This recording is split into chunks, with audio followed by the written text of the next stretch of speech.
Danielle Hunter is here, but who got the better end of the deal?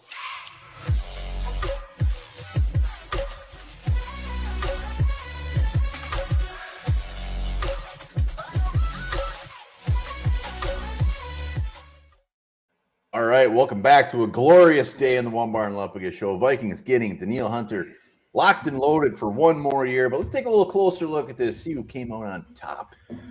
Yeah, wouldn't mind being on top of Danielle Hunter. Before we get in that, be sure to subscribe to the channel, like, and comment, and become a YouTube member if you feel so inclined.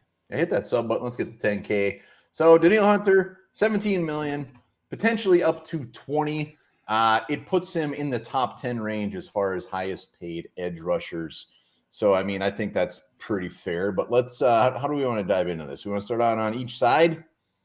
Sure. Why don't you go ahead and start with that?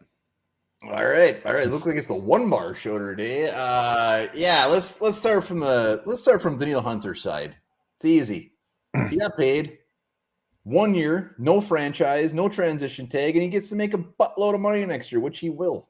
Yeah, he made out like a king in this deal. Nice chunk of change, and you said it. I mean, now he's got one more chance for a big contract before he hangs up the cleats.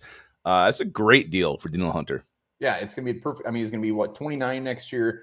Still right in that area to get a big old payday. And on Danielle's side, I mean, he doesn't overly come out looking like a villain. He could have, really just stood his ground and said, look, trade me, or I need this amount of money.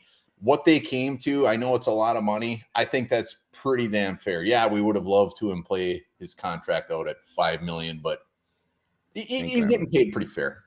Yeah, and the fact he showed up, he held in, he didn't hold out, didn't make a big stink about it. All points to Danielle Hunter and his whole camp handling the situation very well. Yeah, so I mean, classy, you'd say.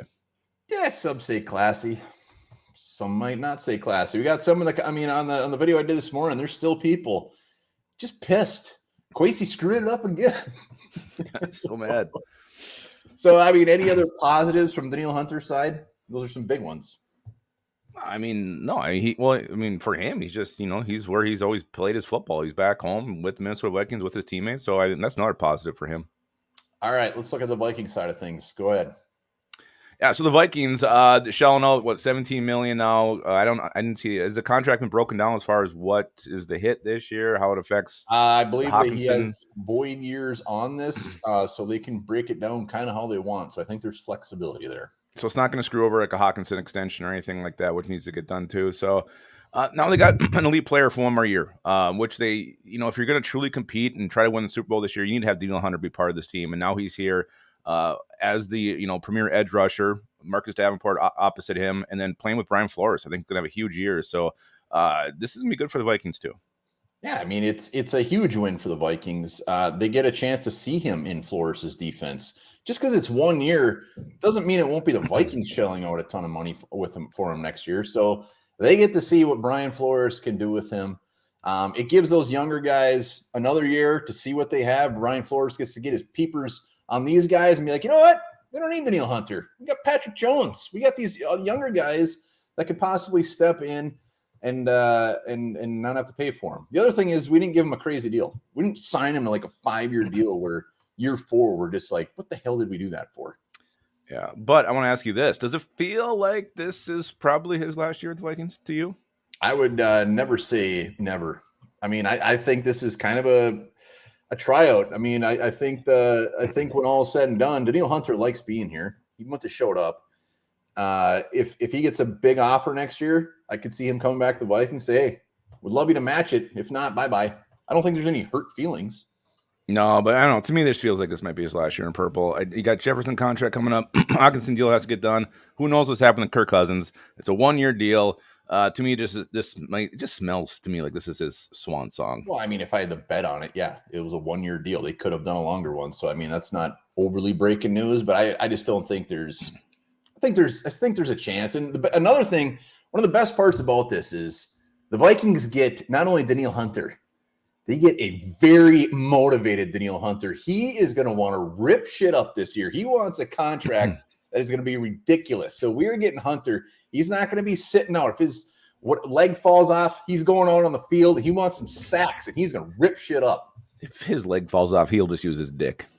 Well, that's one way to go. I don't know how they're gonna, what kind of uniform that would entail, but yeah, that's Uh, great. yeah, no, I mean, 29 years old, it doesn't seem to be the type of player Quasey wants to sign long term. I mean, Harrison Smith's old, but I think they run back to like a 1 year deal. So, yeah, I don't know. To me, this feels like it's probably the last year, but you said it though. I think he will be motivated, and he's playing for his last big contract in the NFL. So he's going to have, you know, he just has everything to play for this year. Let's not forget, Danielle Hunter goes on free agency. We're going to get a beautiful comp pick too. So when all is said and done, that trade that we didn't mention, we wouldn't have gotten what he was worth. So at least if he leaves and we didn't want to bring him back, we're going to get something back in return for it. Hell yeah. Great point. I'll keep Thank doing you. that. You're talking about dicks. I'm bringing up great points. Yeah, usually you talking about the dick. So we're flipping it up today, mixing it up a little Flipping bit. the script. So who came out on top? And don't say win-win. I'm not. I think Daniel Hunter came on top in this, and I don't think it's close. Oh wow. I think I was completely on the other side. I think the Vikings came out on top, and it's not even close. I mean, the alternative was us trading him. He holds out, he gets his money, and he's going to get a chance for a huge contract next year. Daniel Hunter is a winner. We get him for one more year, and yeah, no, I got the Vikings as the winners here. Well, agree to disagree. I think And we Daniel get a Hunter, comp pick. I mean, the other side of it was we're going to trade him. yeah, we got an awesome deal. Oh boy. Well, Lupagus woke up 5 minutes ago, so he's a little sleepy. But let us know in the comments who came out on top, and be nice to Quasey. I mean, another thing we didn't even mention. Just think if we would have lost him. I mean, on top of everybody else, Darius Smith. So he did well. You know what? You say whatever you want about Quasey. I love hearing all the anger in the comments. It's amazing. Oh no, they're very passion. The passion is beautiful from you guys. So cool yeah, if you love them, hate them, let us know. Make your feelings known. Remember this: nobody has ever died from ingesting too much marijuana.